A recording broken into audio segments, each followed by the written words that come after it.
Autrefois, en Bourgogne, il y avait ce qu'on appelait dans les fermes les commis. Les commis, c'était les petits gamins abandonnés dans les villes qu'on faisait venir à la campagne pour leur apprendre le métier de paysan.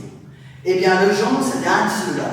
Il est arrivé dans la ferme du père Collat, il avait juste 7 ans. Mais déjà, à 7 ans, le Jean, c'était un rude gaillard. On mangeait comme 4. Car arrivé à 15 ans, il faisait une tête de plus que son patron. Puis ça, on était fort, le Jean. Quand il y a un char qui tombait dans un fossé, on appelait le Jean. Le Jean se mettait dans le fossé, il vous ramenait le char avec la paire de bœufs. Tout ça sur le chemin. Puis pendant les vendanges, quand les gars se mettaient à deux pour porter les lourds paniers de raisin, lui, il en prenait un sur chaque épaule, comme ça. Ah, si, il était fort, le Jean-là. Puis alors, le dimanche, quand tout le monde allait à la messe, lui, il disait, le bon Dieu, on verra pas plus tard. Alors, vous savez ce qu'il faisait, le Jean, quand tout le monde était à l'église? Eh ben, il allait dans la cour de ferme, il démontait la grande roue du char. Vous savez, la roue du char, plus haute qu'un homme, hein, une roue de 150 kilos. Il démontait la roue du char et hop, il jouait avec comme avec un frisbee. Il la lançait par-dessus le toit de la grange. Si bien que les voisins à Bobigny, quand ils l'ont vu faire ça, bah, ils l'ont appelé le Jean de la Roue. L'autre jour, dans le poulailler du père Marcel, il s'est passé une chose extraordinaire. Ça faisait des semaines et des semaines que les poules attendaient ça. Eh bien, ce matin-là, le miracle est arrivé. La coquille d'œuf que les poules guettaient depuis des jours et des jours a commencé à se craquer tout doucement. Tout doucement. Et devinez ce qui a bien pu sortir de cette coquille d'œuf. Un poussin. Un poussin dans un œuf de poule. Incroyable, hein? Seulement voilà, c'était pas n'importe quel poussin.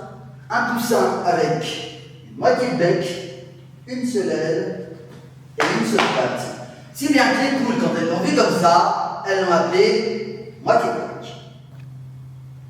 Autrefois, dans les villages, en Bourgogne comme ailleurs, on trouvait ce qu'on appelle les lavoirs. Vous savez ce que c'est qu'un lavoir? Les lavoirs, c'est là où les femmes allaient pour laver le linge. Et les femmes, quand lavaient le linge au lavoir, on les appelait les laveuses.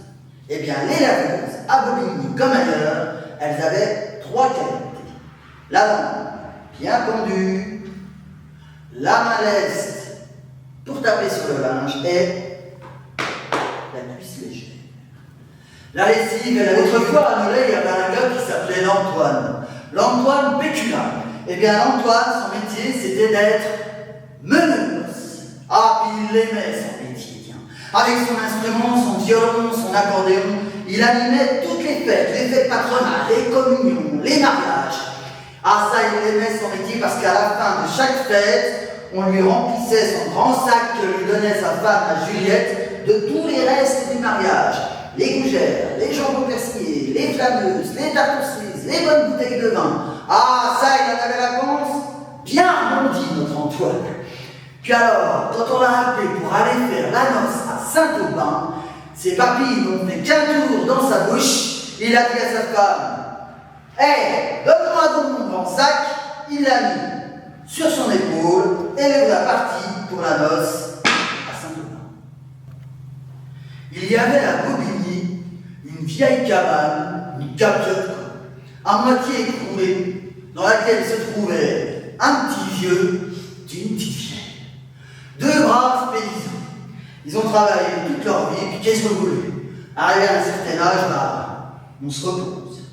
Lui, notre petit vieux, il restait assis toute la journée sur son tabouret à regarder le feu. La petite mère, elle ne pouvait pas rester en place. Il fallait qu'elle bouge. Puis elle adorait aller au lavoir voir ses copines à Bobigny. Non, puis il fallait bien aller récolter les légumes pour la soupe. À l'époque du Jean de la Roue, il y a un peu plus de 100 ans de ça, à Bobigny, il y avait une maison, mais alors une grande maison, avec un grand parc. Et dans cette maison, une petite fille qui s'appelle Jeanne. Mais la Jeanne, elle s'ennuie dans sa grande maison parce qu'elle a ni frère ni sœur. Alors elle ne sait pas quoi faire. Un jour, pour l'occuper, sa grand-mère lui a offert une petite boîte. Une jolie petite boîte dorée. Ah bah ça lui a plu à la Jeanne, elle a joué avec toute la journée. Ce qui fait qu'à chaque fête, à chaque Noël, à chaque anniversaire, bah, ses parents, ses grands-parents lui ont offert une nouvelle petite boîte. Ce qui fait que maintenant, elle a des tas, des rouges, des bleus, des vertes, des triangulaires, des rectangulaires, des rondes. Et à chaque fois qu'elle en a une nouvelle, elle marque dessus son âge et le temps qu'elle a joué avec.